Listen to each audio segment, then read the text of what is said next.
गुरुः साक्षात् परब्रह्मा तस्मै श्री गुरवे नमः।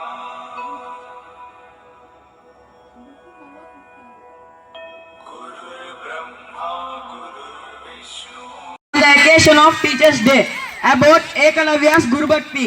My role play is Sahadeva.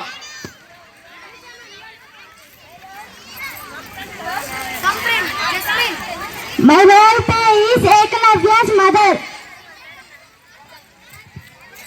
My role play is dog. My role play is Dronacharya. My role play is Ekalavya's father. My role play is Bhima. My role play is Bhima. Nakula. My role play is Arjuna. My role play is Ekalavya.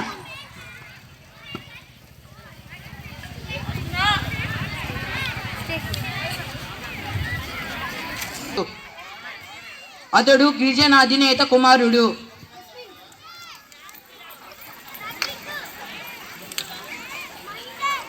ఏకలవ్యుడికి ద్రోణాచార్యుడు అంటే ఎంతో అభిమానం. అందుకని ఏకలవ్యుడికి ద్రోణాచార్యుడు గురువుగా ఉండాలని కోరుకుంటాడు. ఒకరోజు ఏకలవ్యుడు ద్రోణాచార్యుడి గురుకులానికి వెళ్తాడు.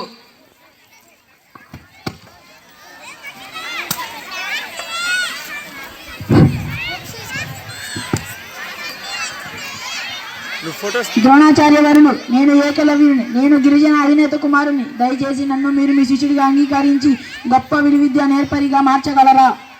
ఏమిటి? నేను నీకు విద్య నేర్పియాలా? అది అసంభవం. నువ్వు ఒక గిరిజన కుమారు, నేను నీకు విద్య నేర్పిస్తాను ఎలా అనుకున్నావు? ఓ ఏకలవ్య, ద్రోణాచార్యుల వారు విలువిద్యలు నేర్పిస్తారని ఎలా అనుకున్నావు? అతను ఒక గొప్ప గురువు. అతను మాలాంటి రాజులకు రాజవంశస్థులకు మాత్రమే నేర్పిస్తారు. ఇంకా నువ్వు వెళ్ళిపో. ఏకలవ్యుడు ఆశ్చర్యపోయి అలాగే ద్రోణాచార్యుడి వైపు చూస్తున్నాడు.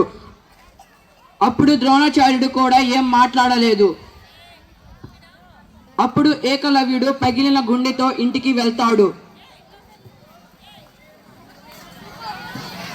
అప్పుడు కొన్ని రోజుల తర్వాత ఏకలవ్యుడు కొంత మట్టిని తీసుకొని వచ్చి ద్రోణాచార్యుని విగ్రహం చేయటం మొదలుపెట్టాడు. కొన్ని రోజులకు ఆ బొమ్మ పూర్తవుతుంది.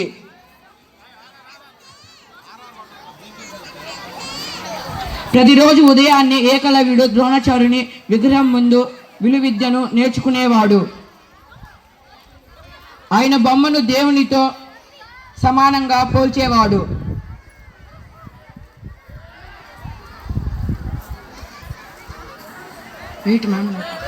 కొన్ని రోజులకు ఏకలవ్య విలువిద్యలో నేర్బరిగా అవుతాడు. ఒకరోజు ఏకలవ్యుడు విద్యను అభ్యసిస్తున్నప్పుడు ఒక కుక్క మొరగడం మొదలుపెట్టింది. అది అంతప్పటికీ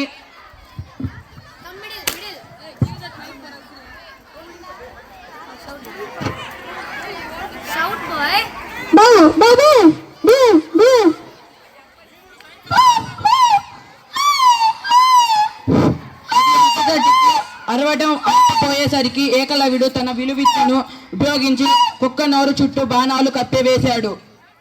అప్పుడు ద్రోణాచార్యుడు అది చూసి ఆశ్చర్యపోయాడు.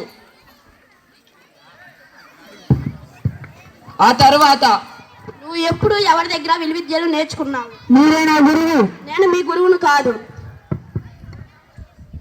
కానీ మీరు మాకు మాట ఇచ్చారు కదా, మమ్మల్ని గొప్ప విలువిద్యులుగా మారుస్తానని.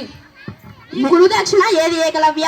నేను మీ బొమ్మలు చేసి మీ బొమ్మలో మిమ్మల్ని చూసుకున్నాను. రోజు నీకు దండం పెట్టుకుని నా రోజును మొదలు పెడతాను.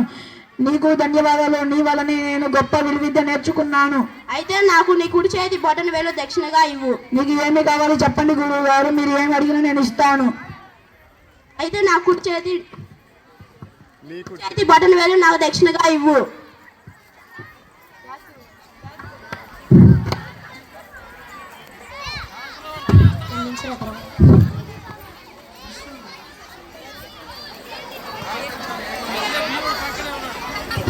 అప్పుడు ఏకలవ్య వెంటనే ఆలోచించకుండా వేలునిస్తాడు. అందరూ ఆశ్చర్యపోయారు. కొన్ని రోజులు ఏకలవ్యుడు ఆలోచిస్తాడు విలువిద్య గురించి. ఆ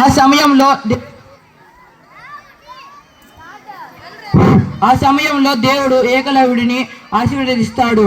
దానితో ఏకలవ్యుడు మళ్ళీ విలువిద్యను అభ్యసించడం మొదలు పెడతాడు.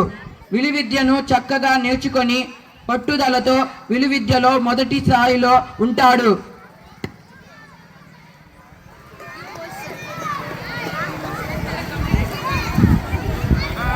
Completed.